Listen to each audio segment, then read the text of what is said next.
ज्या ज्या ठिकाणी नगरपालिकांच्या जागांवरती, रस्त्यांवरती, फुटपाथवरती अतिक्रमण झालेलं आहे त्या सगळ्या भागांमध्ये या अतिक्रमणची कारवाई कडक स्वरूपामध्ये करण्यात येणार आहे। शहरातील मुख्य रस्त्यासह फुटपाथने घेतला मोकळा श्वास, तर खोकी हटताच अवैध वडाप चालकांनी घेतला कब्जा। याबाबत अधिक माहिती अशी की कराड शहरात वारंवार होत असलेले अपघात तसेच वाहतुकीची कोंडी यावर कराड नगर परिषदेमार्फत उपाययोजना करण्यात यावी अशी अनेक सुज्ञ नागरिकांची मागणी लक्षात घेता कराड नगर परिषदेचे लोकनियुक्त नगराध्यक्ष यांच्यासह नगर परिषदेचे कार्यतत्पर अधिकारी श्री प्रशांत वटकर साहेब यांनी शहरातील सर्व अतिक्रमणे हटवण्याचा निर्णय घेऊन त्याबाबत तातडीने कार्यवाही सुरू केली। अतिक्रमण हटाव मोहीम सुरू करण्याअगोदर नगर परिषदेकडून संबंधित लोकांना स्वतःहून आपले अतिक्रमण काढून घ्या अशा सूचना करण्यात आल्या। नगर परिषदेच्या सूचनेप्रमाणे काही लोकांनी स्वतःहून आपल्या अतिक्रमणे काढून घेतली तर काहींनी आविर्भावात राहत जैसे ते परिस्थिती ठेवण्याचा निर्णय घेतला।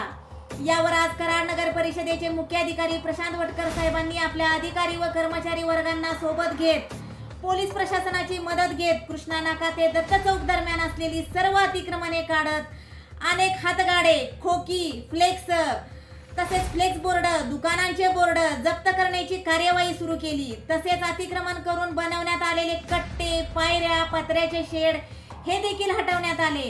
अशाच प्रकारची मोहीम संपूर्ण शहरातील अतिक्रमण हटवेपर्यंत सुरूच राहणार आहे।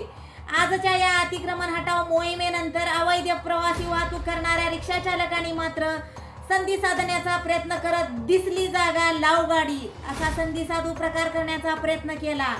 या अवैध रिक्षा चालकांच्या बाबत तसेच मालवाहू गाड्यांच्या बाबत देखील पालिकेने व वाहतूक नियंत्रण शाखेने योग्य निर्णय घेत कडक अंमलबजावणी करणे गरजेचे आहे।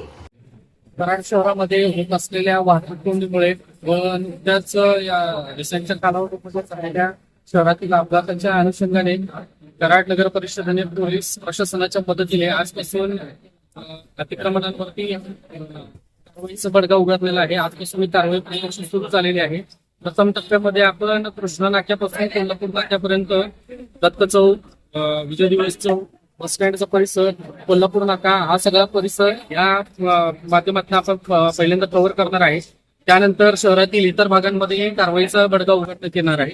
सर्व शहरातील अतिक्रमणधारकांना याद्वारे आम्ही आवाहन करतोय की आपण आपल्या अतिक्रमण जे शासकीय जागेवरती झालेलं असेल, फुटपाथवरती असेल किंवा जिथं वाहतुकीला अडथळा निर्माण होतोय अशा ठिकाणी ज्या ठिकाणी आपण अतिक्रमण केलेलं असेल तर ते त्यांनी स्वतःहून काढून घेण्यात यावं, अन्यथा येणाऱ्या काळामध्ये नगरपालिकेकडनं अत्यंत कडक अशी ही कारवाई करण्यात येणार आहे।